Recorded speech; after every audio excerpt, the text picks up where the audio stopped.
Gather round, dads, it's time for a tale. Hand me a book and a warm pint of ale. Let's discuss writing and the literary gods with Dan Roberts on the Dadlit Pod. Welcome to the Dadlit Pod, the literary podcast for people who do their podcast with their daughter playing behind their chair, like I am today. I hope you'll all forgive that because my wife is at a sperm selection party, if you can believe that's a thing. Anyway, we'll get to that. We'll get to that later. Okay. Jeremy looks a little concerned. I'm curious now. You Yes. have my attention. Yes. Well, we'll talk about it. Well, let me just introduce Jeremy. Today I'm joined by author Jeremy Engel. Jeremy is a father as well.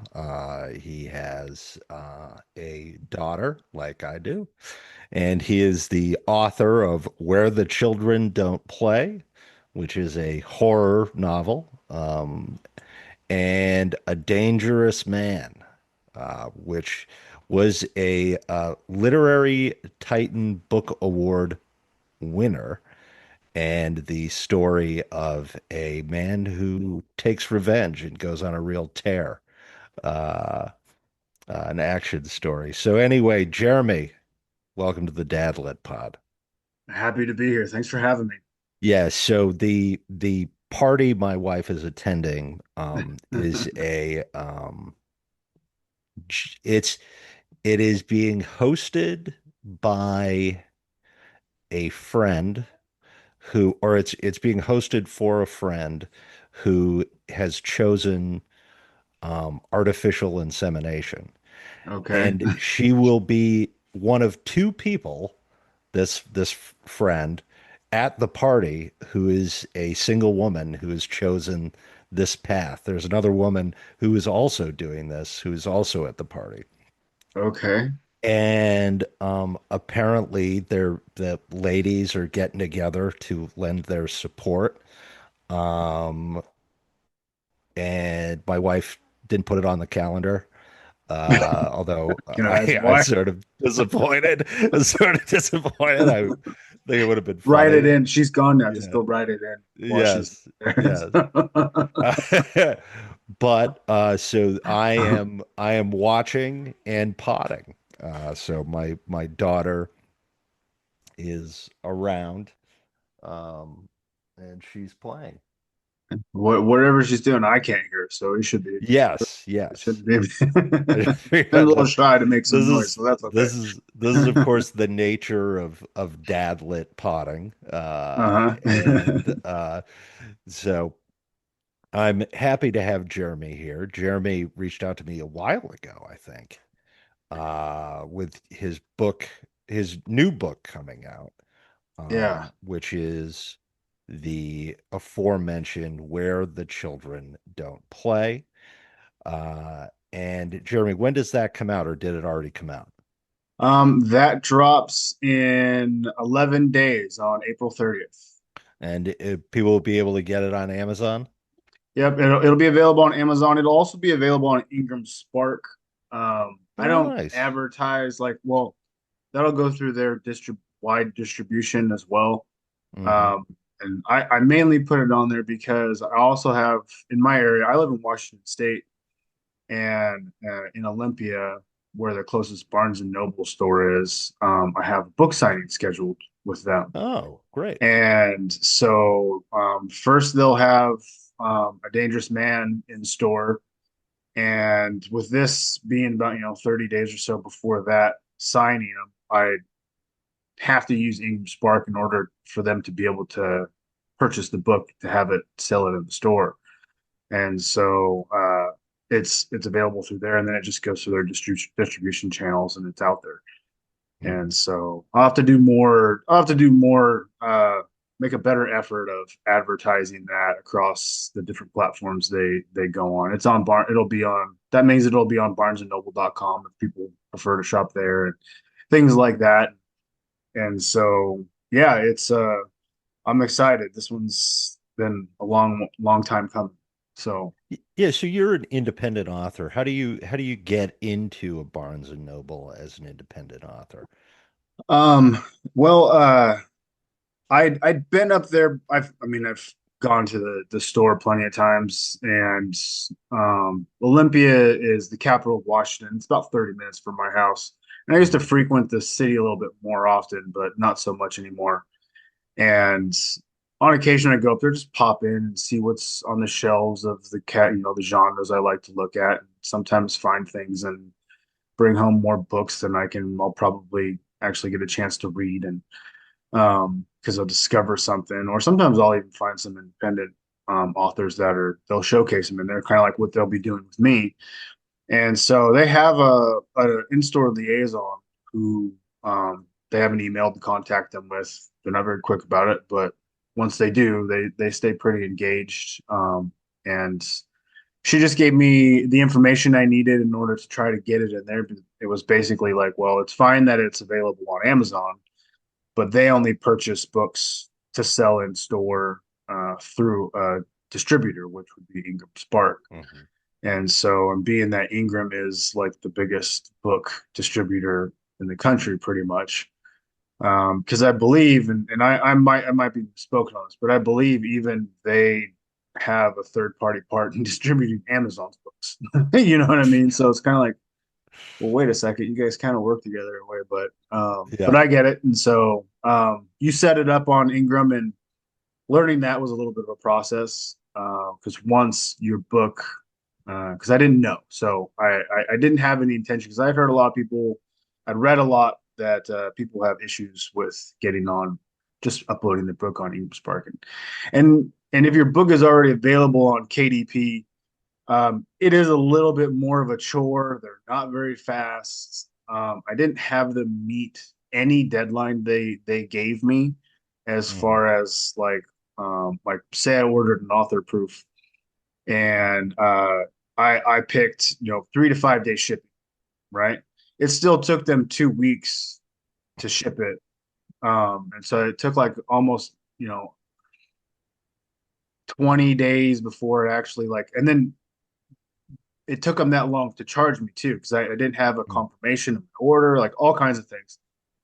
And so I had some very direct and probably a little hostile email conversations with them about I was like, well, this is, you're basically committing fraud and, false advertisement because you can't meet these little pop-ups you tell people you have, or like, I paid to have the book mailed within 5 days and it took you 2.5 weeks. Yeah. I want my you should at least you should be saying, hey, we're really sorry about how the service didn't work for you. Like, we'll refund this. Like, no, I have to be a jerk, about it. And then they did refund the fee I paid to have it Yeah. done. So that was, I mean, that was helpful, but it was just like we shouldn't have to be having the conversation. You guys are gigantic. Yeah. Like, and And, so, but well, that this was the only way is I could get into Barnes and Noble because there was other authors that I talked to, like Janelle Shaky in her area. Uh, Talking with her, they had her do a signing and did it on consignment. yeah. So she brought books, and then they bought they paid a percentage and then sold them in the store or something to that degree, and then cut her a check. She said, so I was like, Yeah. oh, cool, maybe they'll do that at mine. And so I went and checked, and they're like, Yeah. The numbers in publishing are the people that seem to make a lot of money are the printers.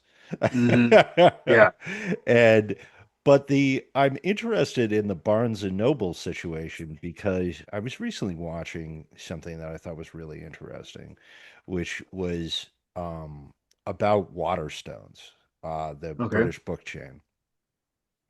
And basically when the guy came in, what he did was he got rid of the sort of borderfication or the books a millionfication of Waterstones, and he made it more of like a local bookstore, giving, power and authority and purchasing. Okay. ability to like the local managers. Right. There That's was, kind of what this is. It seems like would probably fall in line with that yeah, concept. yeah, and Barnes and Noble has started to do that, Yeah. and so that's really nice that that exists because the alternative is, particularly for independent authors, just not a lot of opportunity to get their books into Barnes and Noble. Yeah, I actually had another one, a local bookstore in my area, and I talked to one of the owners, and uh, she gave me her email. I sent her my information, said, I have copies. I'll have copies at this time or whatever. And then I learned that ordering bulk orders of your book from Amazon takes you're looking at least a month because they were looking at putting Mhm. me on for a local signing, and I was like, well, that's really cool. And I was like, I'll let you know when I have some books. And I contacted her, said, my books are supposed to show up on this date. This is about 15 days before, you're doing your scheduling. Like, can you send me the information? I never ever got any reply. Mhm. And so I was like, whatever. I'm not even gonna bother. Like, who cares? And then having talked to like Janelle, I was like, okay, well, I'll just take one of my books. I'll take the hardback and I'll take a paperback. Say, hey, I was like, do you guys do anything with local authors, independent authors? And I happened to pick the right person. Like her name was Nicole. She was very sweet, very helpful, and was like, oh, definitely, yeah, yeah, come over here, let me look at these. And she's like, oh God, this would like definitely grab everybody's attention. And I was like, that's kind of why I made it that way. I was like, and that Mhm. was for A Dangerous Man. But then that's when she talked to me about like, she's like, well, you probably have to upload this onto like Ingram or a distributor, like our Mhm. press or their press or something like that. I was like, oh, okay. Like I was thinking that was going to be simple, and it was not because they flag you like. So I bought my own ISBN numbers. I Yep. bought them in bulk because the more you buy, the cheaper they are, all that good stuff on Bowker. And they're supposed to be universal, but they flag you when I already released on KDP, and then so trying to upload to them, they're like, "Well, this book's not available because the ISBN is already in use." And in the back of my head, I'm going like, "Yeah, no, like, so what? Like, what's the problem?" And you can't talk to anybody. They don't give Yeah. you any avenues to speak to somebody and say, "How do we work this out? Like, what's the process?" Then you got to go through all their FAQs, and most of those aren't helpful. And so it took a little bit of like clicking and moving around to figure out like to get the right button to show up where it was like, oh, well, we can communicate with Amazon basically, and then have them transfer that information to your account over here, and then your book will be available. I'm like, okay, like, okay, get whatever, yes. And then I double checked it before it went live, and they for it didn't transfer correctly. Yep. I had to go back in and fix some things, and they had it as a because I had previously released A Dangerous Man through a hybrid publisher years ago Mhm. called Olympia Publishers, who was actually out of London, England. And so I don't know if that had anything to do with it, but they Ingram listed that book being primarily available through UK channels. I was like, well, I mean, I want the wide distribution they offer. It's like because you have to click expanded distribution on Ingram in order for like the bookstore to be able to find it, from what I understand. And so I was like, well, that's not my primary market, and so I had to make some changes and whatnot to make sure that it was available. And I mean, it took a little bit and it was a little frustrating, but it was a learning experience. And so far, with Where the Children Don't Play, because it's not already available, I did them simultaneously, or like literally back to back as far as the uploads go. And this way, it seems like the systems they're not flagging each other for, well, no, you can't release it here because it's available here because they're both available on the same day.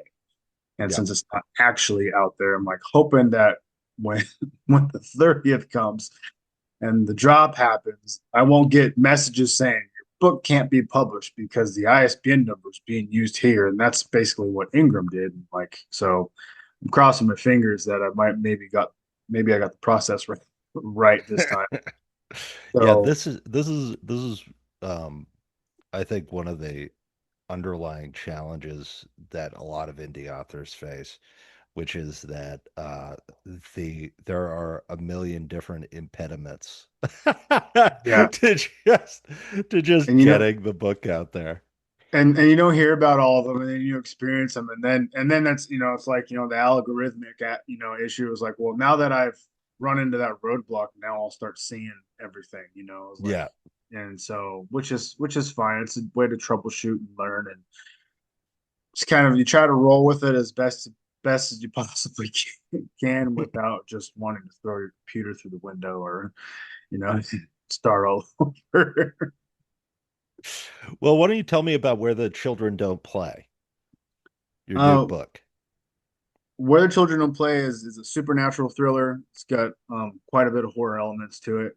Um, it's about a man who has to face the demons of his past, both psychologically and literally, that affected his family, losing his family. And this time he doesn't have to do it by himself. I actually wanted to write a one-off, and I was working with a developmental editor at the time. And so Mhm. there's conceptually a couple sequels like that could occur.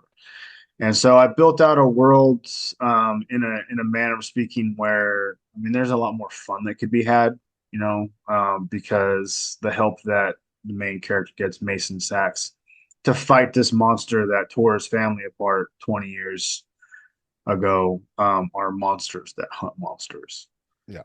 And I was like, I mean, it's the in a manner of speaking, I think another author posted this the other day. It was like there's not any new ground broken here in most stories, but it's just the way that it tells a story that Hmm. is the change. It's like we've seen, Blade.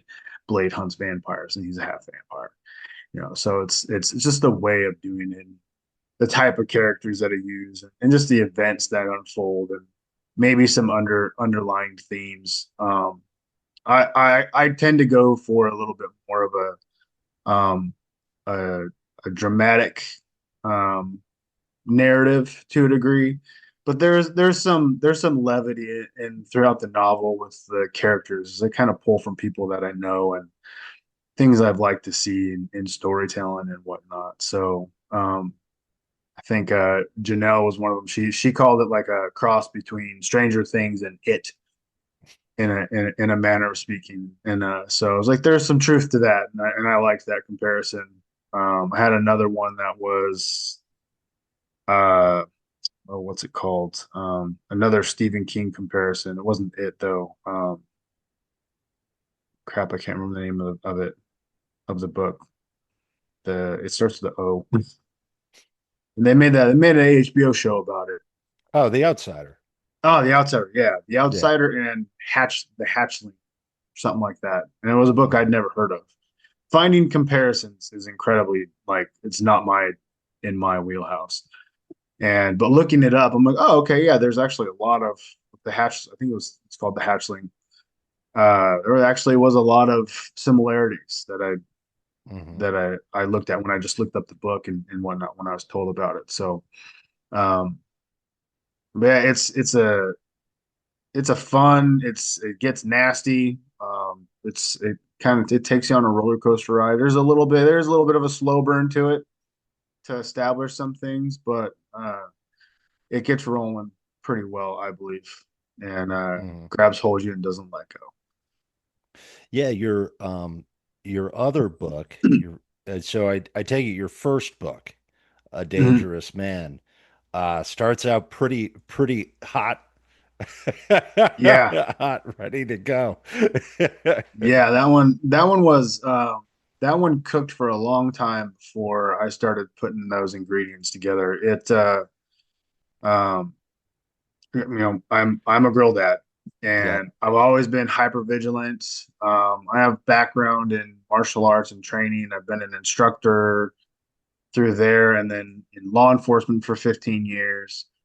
And my career didn't have really a whole lot of influence on the story, but Hmm. when my daughter was young, she was only probably about three or so. I don't know, it was like I started noticing so much more evil in the world. And that's kind of what it was like. I didn't have an outlet at the time. I was no longer competing. And so I was like used to, just doing personal training and, and training on my own, doing bag work and drills and stuff that I used to do is for, something to hit. And so it was like I didn't have an outlet like this. It was really was upsetting to me, like to find out that it was like all these terrible things were always happening to children. And once you open that door, it never closes. Hmm. And so the character of who becomes the main protagonist in A Dangerous Man, Ghost. Originally, I was not going to name it at all.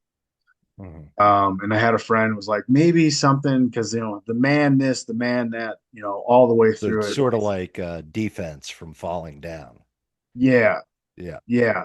And so it just like he needed a title or a label, and so I thought, and to in my own defense, like I haven't played modern video games on a regular basis in like decades. So Yep. when I chose Ghost, I had no idea, or I wasn't totally aware of the the legend behind Ghost in like Call of Duty, so to speak. Hmm. And so I was like, well, I'll just take it and run with it. Next thing you know, you do that, then you start seeing movies where I'm like, oh yeah, the ghost this, ghost that in the movie. He's a mercenary nobody can track down, and all these things. And I'm like, okay, I've just totally jumped into that trope pool. But my Yeah, guy but owns. at the same time, I mean, it's if I don't begrudge you for using Ghost. Ghost is a pretty solid name for that character. I mean, for those kinds of things, it really is. And so, because I mean, even somewhere in the interim, like there's that Kevin James Netflix movie where he's a writer, but then he gets mistaken to be this like killer Yeah, he writes, this assassin he writes about, and he's called the Ghost. yeah. And I'm like, well, mine's just Ghost, not the Ghost. So it's like maybe that's Well, I mean, like this is the thing. It's like John Wick, for example, being called Baba Yaga, and it's like right, it's kind of silly. right. John Wick being Baba Yaga, I believe, is just like a witch, like a Depending on Russian witch or something. yeah, Yeah, the definition has like a variation to it, but like, the boogeyman was yeah, the essentially the, boogeyman. the Yeah, choice because I remember being told about the boogeyman when I was growing up, and they've had a few horror movies where the boogeyman is in it, and I was like always thought like I heard, I grew up in a house where it was creaky all the time, and I'm like, yeah, that's the boogeyman out of the bed. It's like yeah. curl up in the corner and Well, stare at the ceiling. that Stephen King book, The Outsider, is about the boogeyman, right? Right, basically, yeah, Yeah, yeah. yeah. I've only ever seen the show, but which Mhm. I did enjoy. I'm not a Yeah, it's particular. really good. I thought it was really good. It's kind of weird though, Mhm. um, because I've been reading a lot of King lately. Do you read Okay. a lot of Stephen King, or are No, you? the only book I've ever read of his is The Running Man, and Oh, that's that's a because good of the book. movie. Growing up with it, that's the only one, and that took me a little bit, but I really liked the story. Yeah.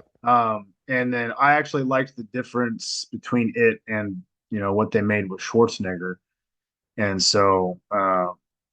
But I tried reading other ones. I can't get into his writing for some reason, and uh, but story ideas. I mean, the story ideas are there, and so they translate pretty well on the screen when they're done right. Anyway, we had a bit of a an outage on the Dad Lit pod. I apologize, Jeremy, but I am back. Good, good to have you. Yes. It froze, and I was just like, okay, we're having technical difficulties. So anyway, we were discussing boogeymen and names of characters, which are always an issue. I have the hardest time naming characters. I just reuse the same like four names. I'm so it's such a funny topic because ironically, I'm working on editing my next book, which I'd actually written right after A Dangerous Man, Yeah. and it's called The Dock, and that's another crime thriller. And um, I have a friend.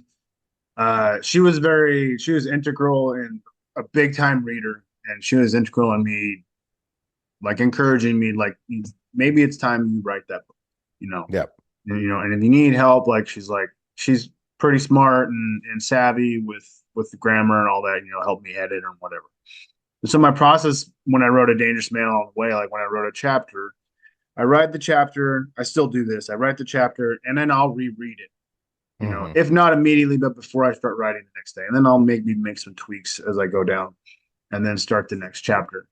Or with my friend, her name's Carol, I'd do that, and then I would send it to her, and then I'd wait till I heard from her because she'd catch the little things, and help me with. So I kind of like almost edited two times by the time I'm done. Hmm. And so she was a part of that process. And so when I wrote the doc, it was the same thing. And the interesting part about it was that um, I wrote it the same way. I'd send it to her. I actually would like there was a small group of people who were like, "Hey, yeah, I'll read it as you write it, if you're cool with that." And then like that way you get multiple perspectives. And if like I missed this, missed that, like people would point it out. But mainly Carol was my like, you know, um, my editor, so to speak, in the process of it. I think by the time I was done, and then shortly after it, when I started reading it myself to like just do a full blown manuscript edit, um, probably 10 people had read it. Hmm. And no one noticed that I named two characters exactly the same. They were completely different, but they were Yeah. both named Charles for whatever. I didn't even notice it while I was writing it, obviously. And Yeah. so I'm like, crap, no, what am I gonna call this guy? Because I was like, one of the characters is like, well, he has to stay Charles because Yeah. there's something more defining about him. And so I had to come up with another, and then I had to go through and make sure I found all those the right Charles and change the change the name.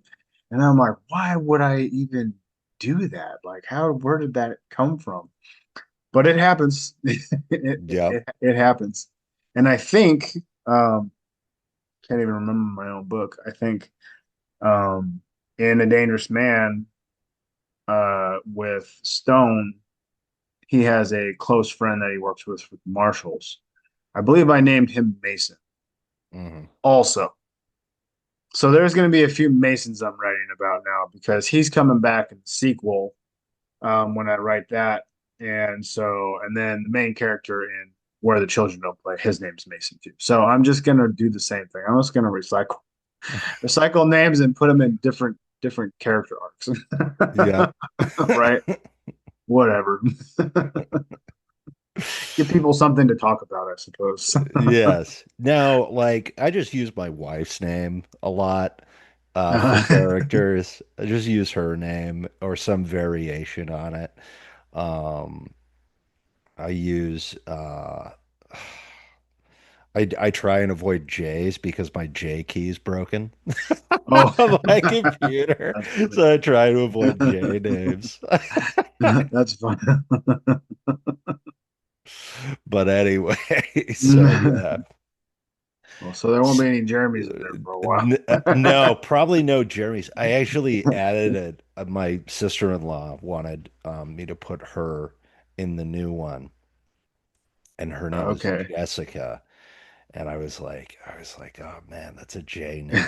You're That's just not going to going to be be, Essica. yeah, that's not going to be a very important character. I don't have to retype that all the time. Yes. Or select the character to add in there. Yeah. Well, Yes. mix it a pain. That's funny. So, what are you reading? What's your go-to read?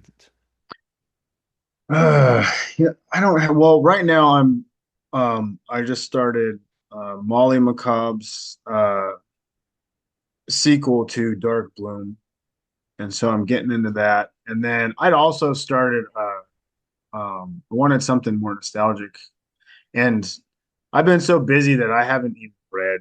I haven't read in a very disciplined manner. So, because I'll squirrel when it comes to reading sometimes, and but when I sit down and focus, like I've only broken uh, first two or three chapters of Molly's book, which I do enjoy, and I started Starship Troopers, Hmm. like the OG, novel, and so I'm like getting into that, but it's just like there's my work days and the time period. By the time I get home, like I do this, I do that, I do this in my routine, and then it's like I'm just gonna shut the lights off, you know. And I'm so, and then I I have know all about it. another author that I've become friends with when I first, A Dangerous Man's first edition was come out. She was a fellow author through Olympia Publishers. Her name is Nicole, but she goes by NJ Gervasi, and she's re-releasing her debut novel. It's called Operation Black Horse, Hmm. and she just recently had this stellar cover done. And I read it my first time I read it, I was like, I absolutely loved it. It is got a little bit more of a like a dystopian romance vibe to it, but Hmm. it's a world war, like there's like it's an action story as well, Yeah. and so it has a little bit of that romantic arc in it, which I think she focuses on, in the marketing of it is what she's been doing, which is fine because I would never have like guessed that. I'm like, oh, I'm reading a dystopian romance, but Yeah. she's brutal. Like the action sequences and the things that happen like to the characters and stuff are like she pulls no punches. So it's not like for the faint of heart either. So Yeah. So you reading a lot of indie stuff. mostly I haven't read, man, I mean, I haven't read a lot of traditionally published books in a long time. And I'm Hmm. not a big like I don't read as much as like people think you have to be an author for whatever whatever that's about. But I mean, I also am reading like an editing book simultaneously, the story Yeah. grid, and I'm also reading a book I just got, a producer that I'd worked with because I'm also writing screenwriting screenplays, who just recommended a book. His name's Garrick Dion, and he recommended a book from another kind of a script instructor writer from X, excuse me, that recommended. It's called Script Notes, Hmm. and it's also Script Notes is actually also a podcast, which I didn't know, which I wish I kind of had because they've been on for years. But it reads really well, so I just broke that. I just bought that and broke that open too for curiosity. I don't know. I'm like just shotgunned into all kinds of I different know. things at the moment. So It's brutal. It's brutal. I think I'm reading like four books at a time right now. that's about where Um, I'm at. yeah, it's I think I just finished Joshua Trent Brown's book, which is he's going to be on the show. Oh, cool. I was reading your first book, and then I've got to read Craig Turleson's Acid Nixon Canadian commentary. Oh, okay. So, That's a so mouthful. yes. So reading is an adventure. Yeah. And all of those books are indies too. Uh, There when I finally pulled the trigger on fully writing the manuscript, and it actually got published, and I was like, okay, well maybe like I'm kind of like I'm probably like a lot of people. I'm tired of all the apps I have to have on my phone to do this and do that. But yeah, if you gotta you have to sit in that, and if you're going to work it and sell anything or try to just do whatever you're trying to do, you have to be on social media. And so I Mhm. finally got on Twitter, and then right before it, I think maybe it was right before or after Elon changed it to X. I don't recall.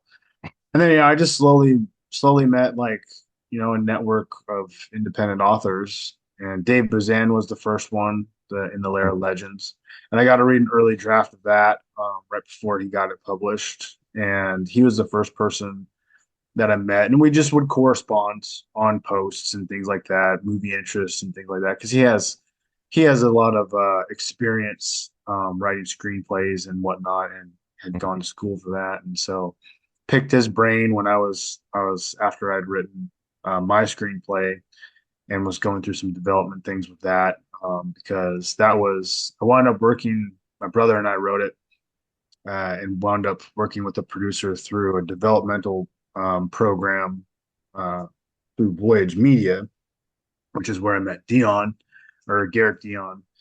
And it was one of those things where like he read my screenplay, read my brother's and my screenplay. It's called There Are No Heroes, and it's an action thriller.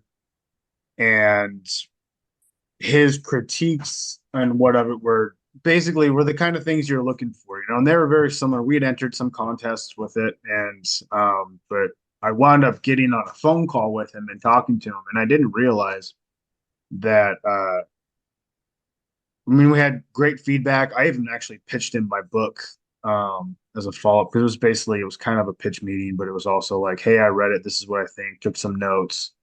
When you do a rewrite, you guys should do this, or maybe consider these things. And great feedback, very constructive, very good instructorship, and was hoping to be able to work with him continually after that. But we wound up working with another producer, and then we fired him. Then we got another one because the program gives you like 8 phone calls to correspond after each time you work on it, or like we do one rewrite, wait for them to read it, get feedback from them afterwards, see what else to work on, and things like that. And landed with a really cool guy. His name was Ryan Heppy, and he was fantastic. He was just like Garrick, like he knew what he was doing, and he was open minded. And he wasn't boxing you in and whatnot. Like the guy we fired, like basically just wanted to take our story and make it his own.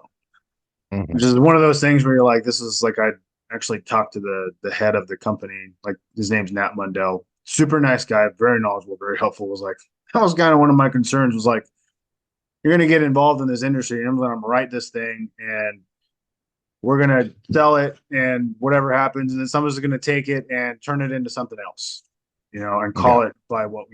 And that's kind of what the one producer tried to do.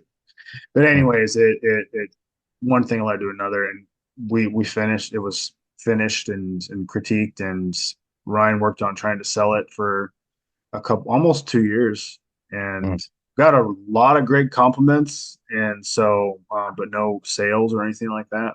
But I asked Dave about, like, hey man, what do you think of this early on? And he had some really good notes from him because he had a lot of experience. So Mhm. from him, meeting him and just kind of expanding, you talk one book pops up. Next thing you know, the algorithm sending you other independent authors or just authors in general. And then I followed some that I regularly read, like David Morrell is like my favorite author. And so Mhm. um, I've read a lot A of lot his. of people's favorite authors. Yeah, He, I mean, I don't think David gets the credit that he maybe deserved, but he's very humble anyways. I mean, Mhm. he's done so much, especially with iconic character of Rambo and all that. And he's super cool. I've corresponded with him numerous times on Yeah. there. He's very open, and he engages with you, and so that was always cool. I was like, oh my God, I'm talking to like you know my favorite book to this day is has not been replaced, has been The Fifth Profession that he wrote. And so I read that every couple of years at least. I'll pull it back off the shelf and reread it. Um, so, but yeah, What's that about? What's the fifth profession about? The Fifth Profession is about two the kind of security agents, bodyguards in a sense. Hmm. And they wind up getting entangled in this conspiracy, and it's a bit of a it's a mind bender to a degree because Hmm. there's some I really don't even know how to put it honestly. It's an action thriller.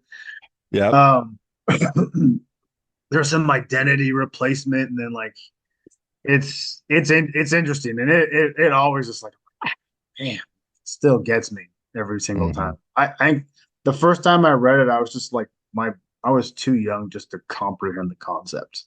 Like Hmm. I literally was like, I really like this, but I don't know what the hell is it's and he does such a good job, and then you get to the point where like, oh, okay, and it all comes together, and but it's kind of like has the it also introduced me to the 47 Ronin legend, um, and because being a protector is a major aspect of both characters in the book, Yeah. and so that legend of I was like, well, how their daimyo, their master was killed because of this, and some of them decided to just become Ronin and 47 and scatter about instead of committing seppuku and dying honorably. And then years later came back to get revenge for their master, and then committed seppuku because of what they'd done, knowing that that would be their fate no matter what. And so like Yeah. that was like learning about that. Then that introduced me to samurai culture when I was a kid, and was like, oh, this is amazing. These guys are like the Spartans, in a sense, the way they're so disciplined and well trained, and so I have stories in my backlog, ideas that involve samurais and things like that because of learning about that legend from the fifth profession. It's like the opening of the book. It's the prologue Hmm. kind of deal. And so and it lists like, what all the oldest professions are, and the fifth profession is being a bodyguard. And so and then it takes you on this mind-bending action thriller throughout it. And I was just like, I've always wanted that to be adapted into. Like it's such a cool concept. But I don't think anybody's actually ever tried to. So yeah, and but anyways, I like through posting and whatnot, you people like your stuff, follow you, and they're authors, your authors, you see their books, like Janelle, she's a horror author, Molly, Steve Stark particularly.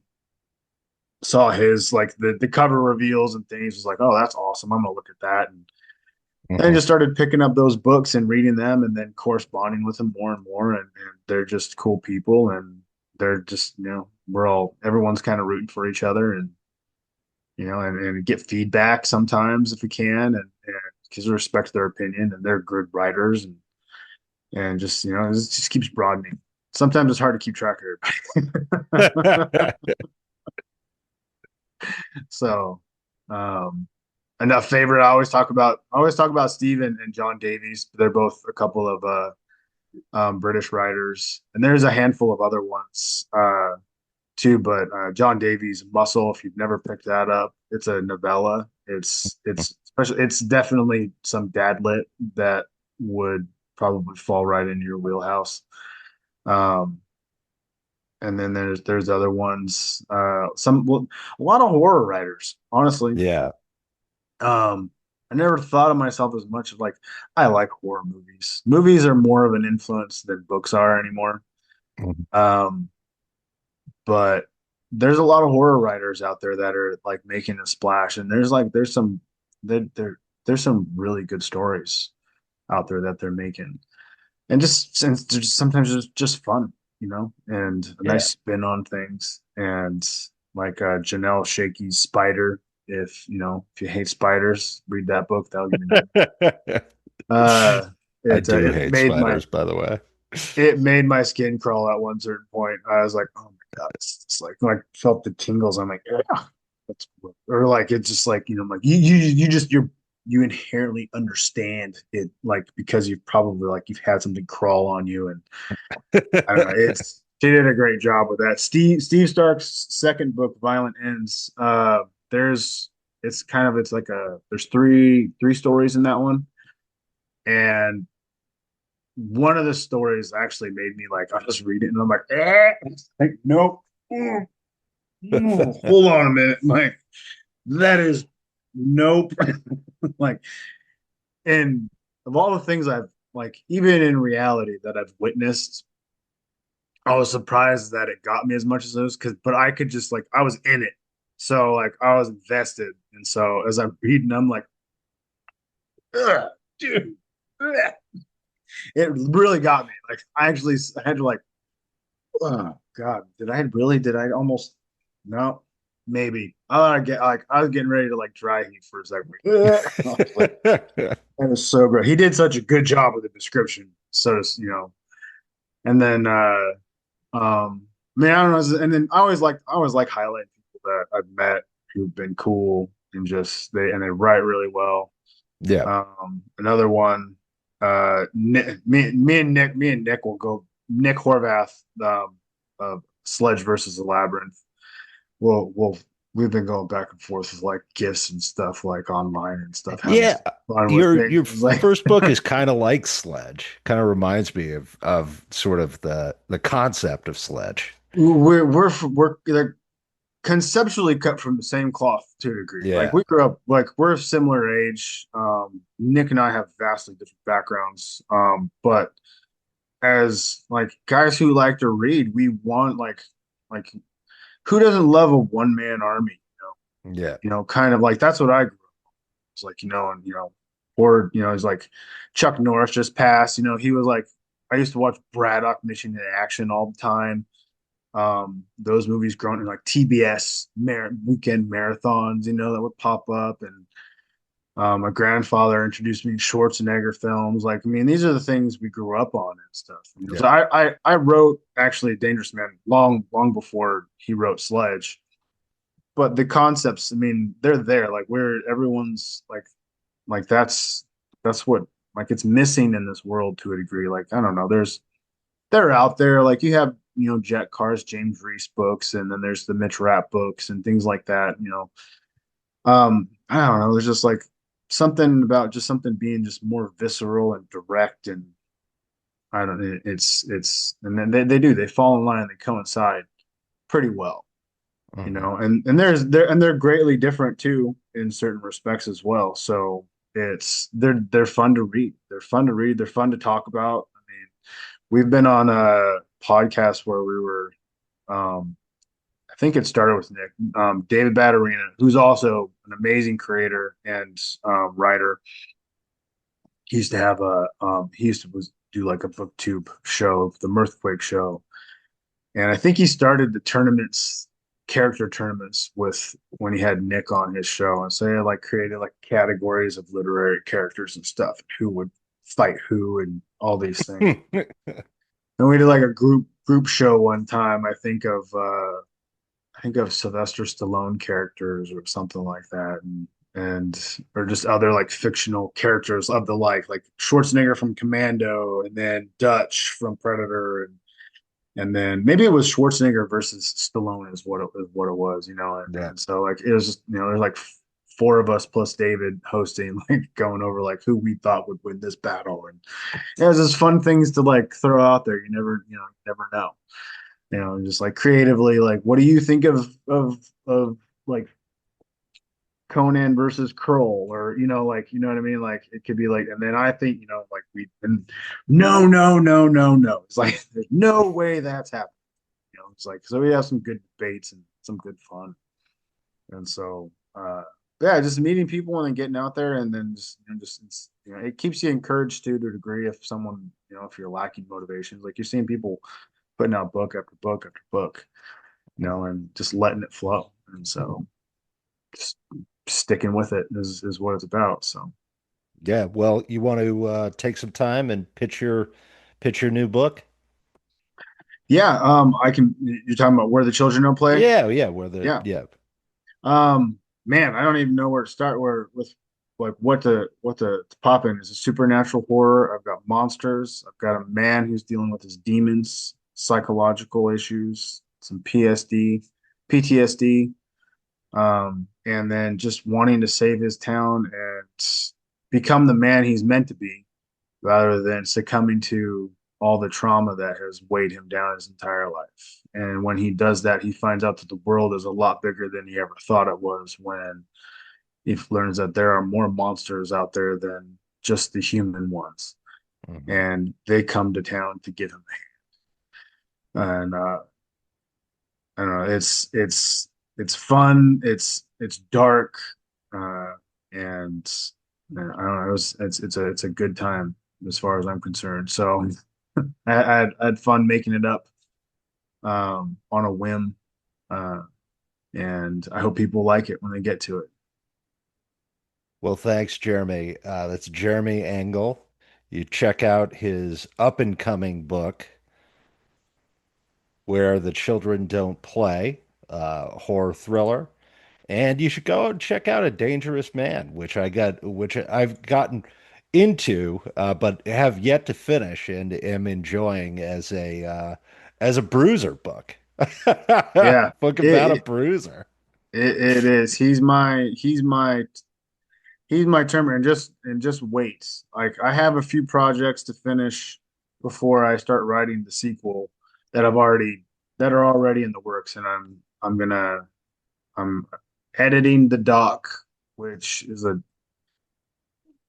I didn't mean for it to be chunky, but it's a chunker as Yeah. far as books go. And then I have another kind of a horror action thriller after that I need to finish. It's called You Had Me at Chainsaw, and it's mostly based off of a friend's reaction to like a conceptual concept I wrote out about it.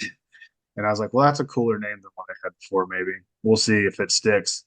And then I'm writing a adaptation of the screenplay my brother and I wrote for There Okay, Are No great. Heroes. So those will precede the sequel to A Dangerous Man. Unfortunately, I just need to get them out of the way and get them done. And then when I start writing that one, that sequel will be called. If you think this one's a bruiser, you'll wait till the next one because it's called A Violent Man.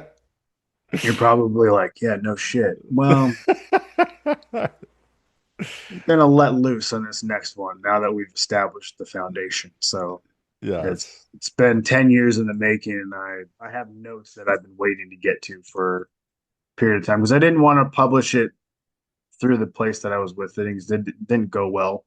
Yeah. And so I held back on it. It's like once I do this, I have to put it out there. And I'm like, well, I'm not letting them publish it. And I was talking to people and learning processes a little bit. I'm like, do I want to do this on my own? Continue to try querying and all that. That's just, I mean, you couldn't get more of a vertical climb anymore these days, Yeah, than that. honestly. And so, I mean, here we are, and I enjoy talking to people and talking about. I talk probably more about other people than I do myself, but I don't mind it because they've had great influence on on being able to move forward and get to where I'm at, and I like highlighting and bringing people along with me. So, but there's more to come, and I can't wait to get it out there for. Well, thanks, Jeremy. That's Jeremy Engel again. And he publishes under J.L. Engel, right? Yeah, it's got a little bit And more author tone to it. yes.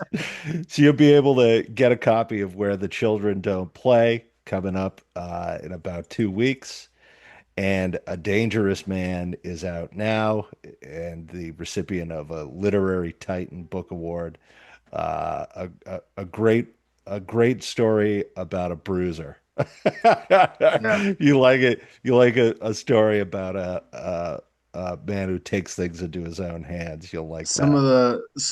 the good quotes that I have for it from authors like Nick and Steve Stark was like the comparison to Taken have Yeah. been in there. It's like Liam Neeson's Taken, but it goes harder. And so because that was a concern when I was writing it, like, or before I started writing, I'm like, that movie came out and it was awesome, Yeah. right? And I'm like, That's almost what I was gonna do. Like, so I had to go back to the drawing board a little bit. And so I think it's better for it, and honestly. And so, but in that realm, like, yeah, and that movie was PG-13. If we did a Dangerous Man on film, like, it's definitely, we're going hard. And so NC take 17. no prisoners, just like wait till you get to the pawn shop. So Well, thank you, Jeremy. This has been an episode of the Dadlet Pod. appreciate it. Thanks for having me. Thank you for coming on. Our time together has come to an end. It's time to return to your wife, kids, and friends. It's time to pick up those books you forgot while you wait for the next Dadlit Pod.